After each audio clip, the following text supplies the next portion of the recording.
Thank you for tuning in to the best parenting show on the internet, Post Daily Dose. It's the Post. It's the Post. It's the Post. The Post Daily Dose. It's the Post. It's the Post. It's the Post. The Post Daily Dose. It's the Post. It's the Post. Hey, good evening, Facebook family. Welcome to another episode of Post Daily Dose with me, your trusted parenting advisor, faithful guidance servant on the healing journey. What's my name? Big Papa Brian+Post. I hope everyone has had a marvelous Monday. Hope everything has gone in your favor today and you are winding down the day or starting the day, depending on what part of the world you're in. You may be getting ready to go to bed, and that can be fine also. Hey, Sylvia. Hello there, Mother.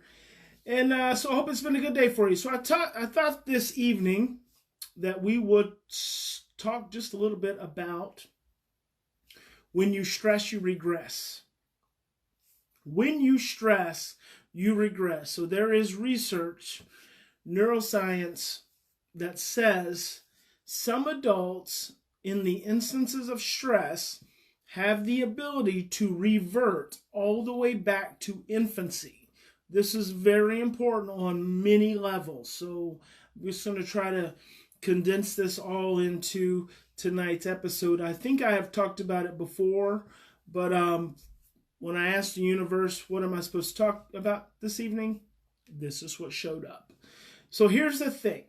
Follow me on this, please. When you've experienced trauma, there's a part of your brain called your brainstem. Your brainstem is what holds a form of memory called your state level of memory. So if you think about your brainstem being like this cup, got my little singing bowl there. So this is your this is your spinal cord. Your brainstem is this little cup. And your brainstem holds all of your memories. So all your memories, all experiences get poured into the brainstem, which sits right above the spinal cord. And those become what's regarded as your state level of memory. So your brainstem holds all of your state level of memory. This is the important piece. States become traits. So what's in your state level of memory is essentially what forms your personality traits.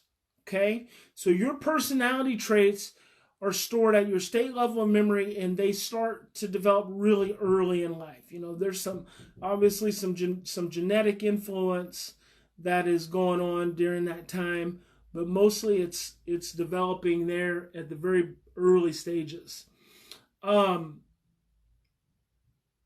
So what's important about this is that when you've experienced traumatic events, when there's trauma occurring, traumatic experiences get stored at, you got it, at the state level of memory. So traumatic experiences get stored at the state level of memory. And now what that means is you have all your personality traits in that state level of memory. Let's just use my little bowl here. Right? So you have all your personality traits because this is your state level. This is your brainstem. It's holding all the state level of memory. All your personality traits are mixed in there. And then your trauma gets mixed in there. So at whatever point the trauma occurs, it gets mixed in the brainstem, and it gets mixed in with all the state level of memories. Very, very important. So they're all mixed together. Then what happens? When your amygdala gets activated and senses a threat in the environment and releases stress hormones, your amygdala actually starts stirring your brainstem.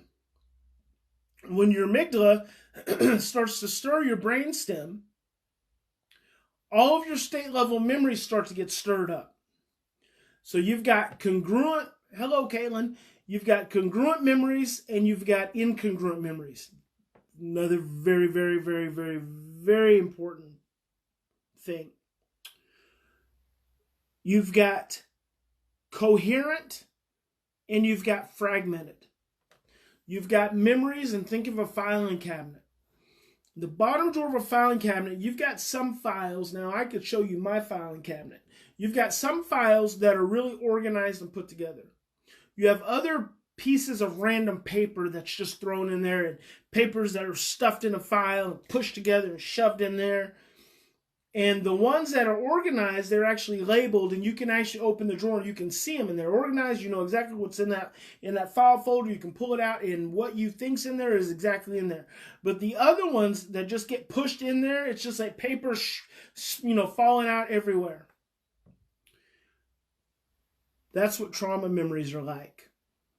So your organized memories, your good experiences, your dates, your facts, your smells, your first loves, your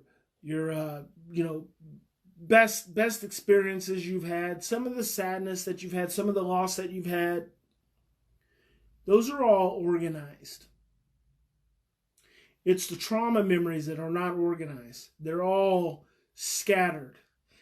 And it's called being stored in an incoherent, fragmented way. Now, when your amygdala gets activated and you become stressed, and I think we're seeing this with the President of the United States right now. We saw it with R. Kelly just recently, just completely overwhelmed, but I think we're actually seeing this with our president, unfortunately, because he's getting stirred at a level that he's beginning in some ways not to even make sense. And it's interesting. In a scary kind of way, since he's the leader of our country. But what happens is that the stress activates all those memories. And depending on what the sensory experience is, all those fragmented, incoherent memories, they have emotions tied to them. And they're also connected to sensory experiences. So it's like there's writing all over them, and there's stuff hanging out of them, and there's colors hanging out of them, and they have colors, and there's smells associated, and it's just all piled up. It's just a mess. Well, anything in your sensory experience right now, any smell, any sight, any sound, any touch, any taste, any temperature of your body, any movement, any particular disruption in digestion can go in and stir up one of those fragmented folders where all that crap's at. And then what that does is it stirs up the rest of your body. And when it stirs up the rest of your body, that's what becomes reality. So the statement, when you stress, you regress, is because when you become stressed, the sensory experience stirs up the brainstem where you have all the state level memories stored, and the fragmented ones, which are the trauma ones, get triggered, and they create your reality. So in the moment, I could be 45, but when stress sets in and my state level of memory is activated, I could feel as helpless and as overwhelmed and as sensitive as an infant. And literally that can become my reality. Thus, that becomes my behavior. Now, this is really important. It's really important because when you're working with your children and your children become stressed, remember I said any sensory experience, what you see, what you hear, what you touch, what you taste, what you smell, the temperature of your body, movement, and digestion. It's 8 sensory pathways that your body is exposed to at any given time. any given time, your body's exposed to one of those pathways or multiples of them all at one time. That experience triggers that bottom drawer. It stirs up that messy folder. And that messy folder, that one piece of paper in that messy folder that's all crumpled up and maybe and have coffee stains on it and maybe it's got really early writing, incomprehensible writing on it that you really can't even understand anymore. You really don't even know it's back there. It's been back there so long. That one little piece of messy paper, crumpled up paper, communicates to all the other cells in your body, all the other trillions of cells in your body, and that becomes your reality. Have you ever said to your child, why are you acting so freaking crazy? Have you ever said to your spouse, what in the hell is going on with you?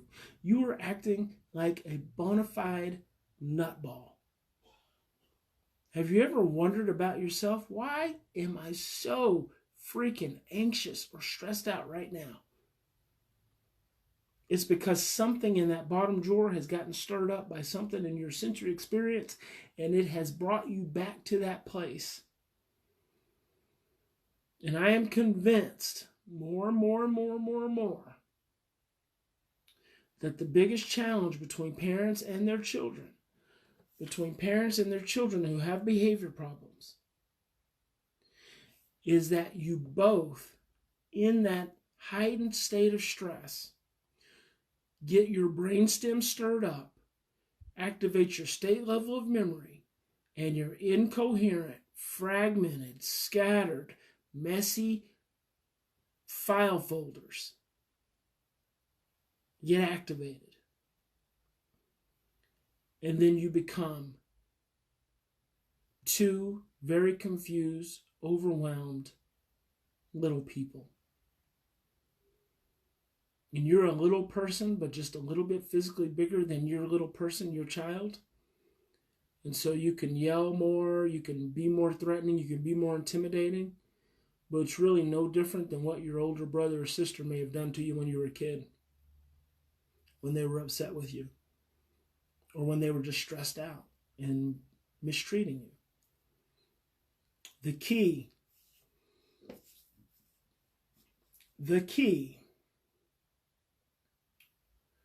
is recognizing that when you become stressed, you are regressing. And in that place of regression, you breathe into your body.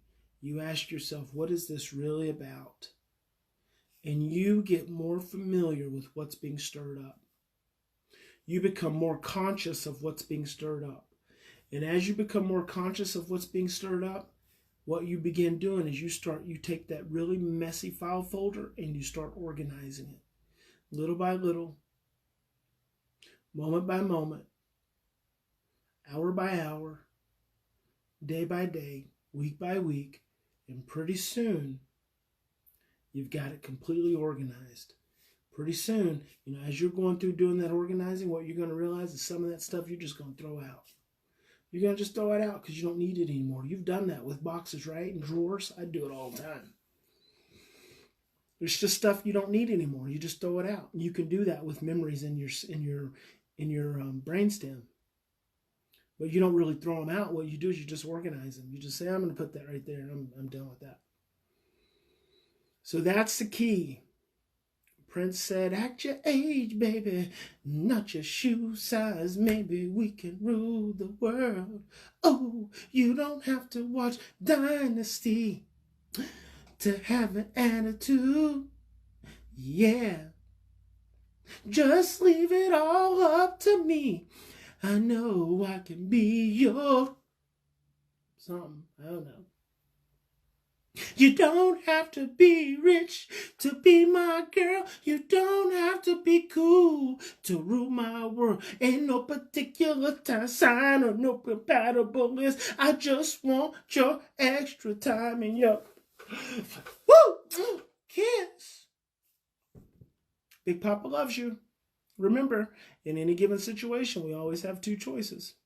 We can continue to react from stress and fear and those confused and distorted and fragmented and incoherent memories that we've tucked away, that got stored down there, that aren't organized.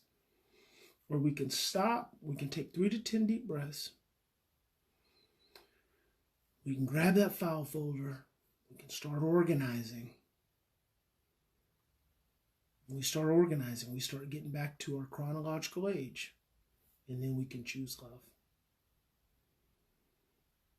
I hope when you lay your head down tonight that you get an evening, a night of rest and restoration. That you wake up restored, refreshed, reinvigorated, re-energized, and ready to make Tuesday terrific Tuesday. God bless you. If I don't see you in the morning for morning motivation, I'll see you tomorrow. Post Daily Dose.